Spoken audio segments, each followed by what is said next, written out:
Hello friends, welcome to our channel learn English with S K sir. Students, आज हम English language and pedagogy का topic करेंगे। English language and pedagogy जो है CTET exam में 30 marks की आती है और इंग्लिश लैंग्वेज एंड पेडागोजी के क्वेश्चन रीट एग्ज़ाम में भी आते हैं।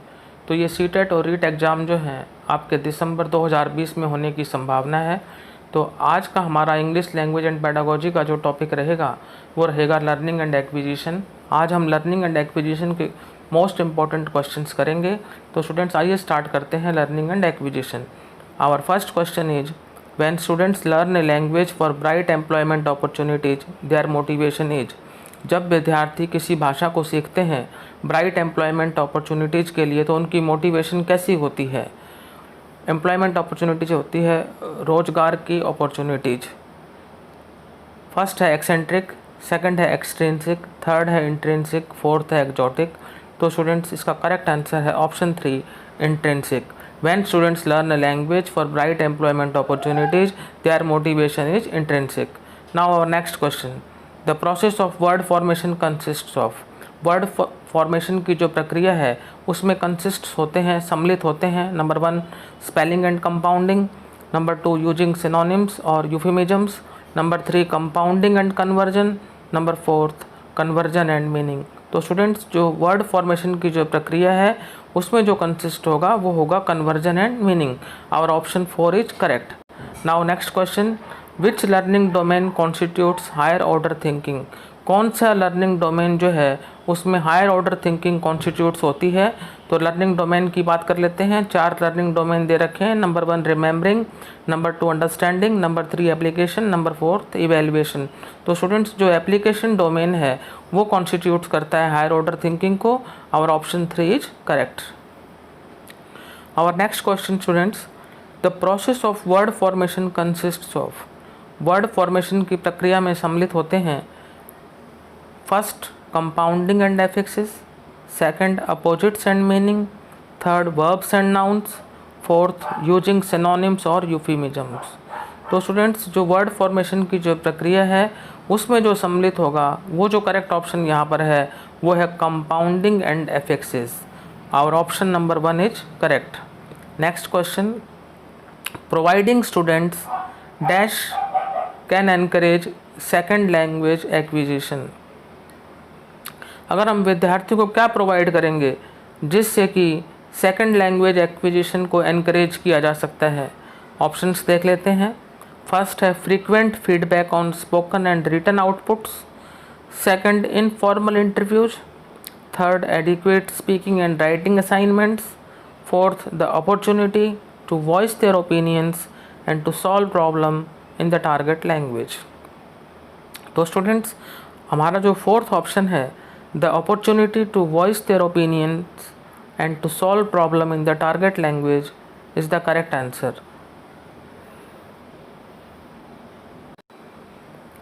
Now our next question is generally speaking the first language is। अगर हम जनरली स्पीक करें स्टूडेंट तो फर्स्ट लैंग्वेज क्या है। First option marked by the accent and regional expressions of the area where students grow up. Second option, influenced by the grammar and style of second language. Third, marked by the characteristic difficulty in mastering it.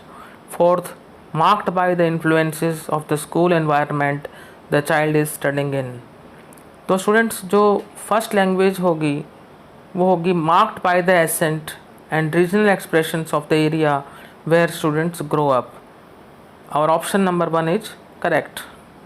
Now next question, language learning is better achieved if what students learn. Language learning को better तरीके से achieve किया जा सकता है if what students learn, यदि जो students सीखते हैं वो क्या है। Number 1 is functional in terms of their life values and goals, number 2 is in a controlled classroom environment, number 3 is closer in form and sound to their mother tongue, fourth helps them improve their chances of college admission. So students, language learning is better achieved if what students learn is functional in terms of their life values and goals. Our option 1 is correct. So students, now next question.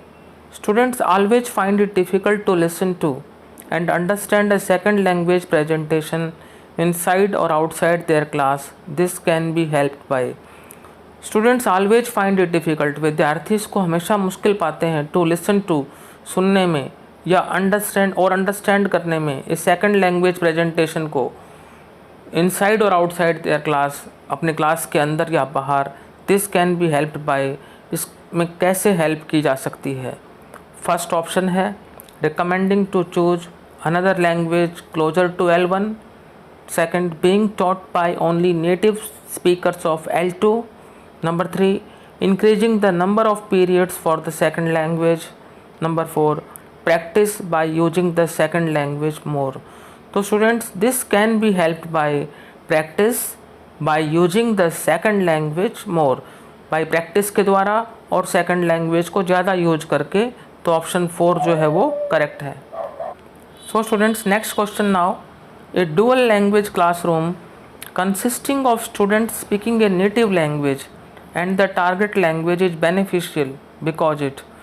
एक dual language classroom consisting of students speaking a native language and the target language, जिसमें कि students जो है native language को भी बोलते हैं और target language को भी बोलते हैं, वो beneficial है क्योंकि number 1 justifies conducting more activities in each language.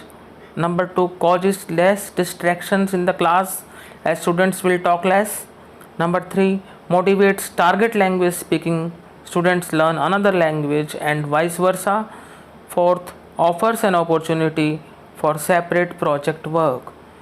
So students, it is beneficial because it justifies conducting more activities in each language.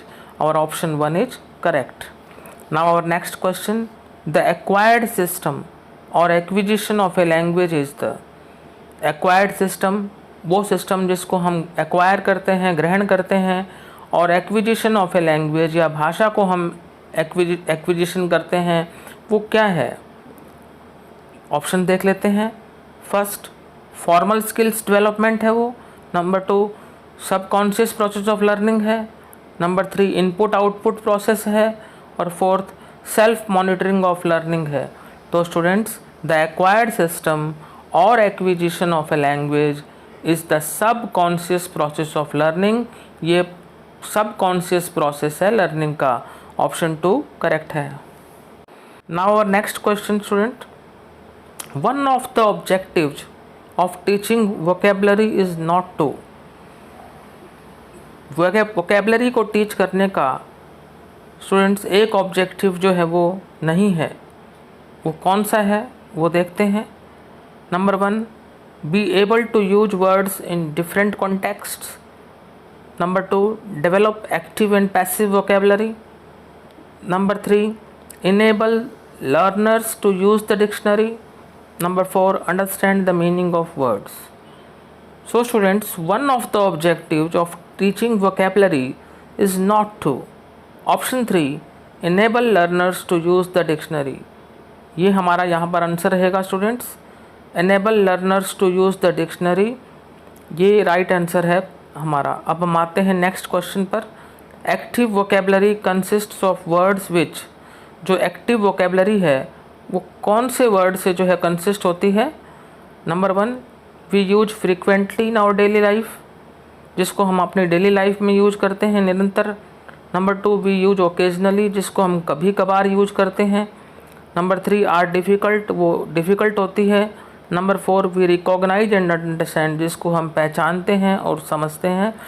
तो स्टूडेंट्स, एक्टिव वोकेबलरी उन वर्ड से कंसिस्ट होती है जो हम अपने रोज़ाना के जीवन में निरंतर यूज करते हैं. तो आंसर हो जाएगा we use frequently in our daily life. Active vocabulary consists of words which we use frequently in our daily life. Our option 1 is correct. तो स्टूडेंट्स, आज के जो वीडियो में हमने लर्निंग एंड एक्विजिशन के कुछ मोस्ट इम्पॉर्टेंट क्वेश्चंस किए. हम अगले वीडियो में भी लर्निंग एंड एक्विजिशन के कुछ और इम्पॉर्टेंट क्वेश्चंस लेकर आएंगे, ताकि इंग्लिश लैंग्वेज एंड पेडागॉजी का आपका चैप्टर 1 जो है लर्निंग एंड एक्विजिशन, वो आपको अच्छी तरीके से क्लियर हो जाए. यदि आपको हमारा आज का वीडियो पसंद आया है तो इसे लाइक करें, शेयर करें और हमारे चैनल को सब्सक्राइब करना ना भूलें। Thank you.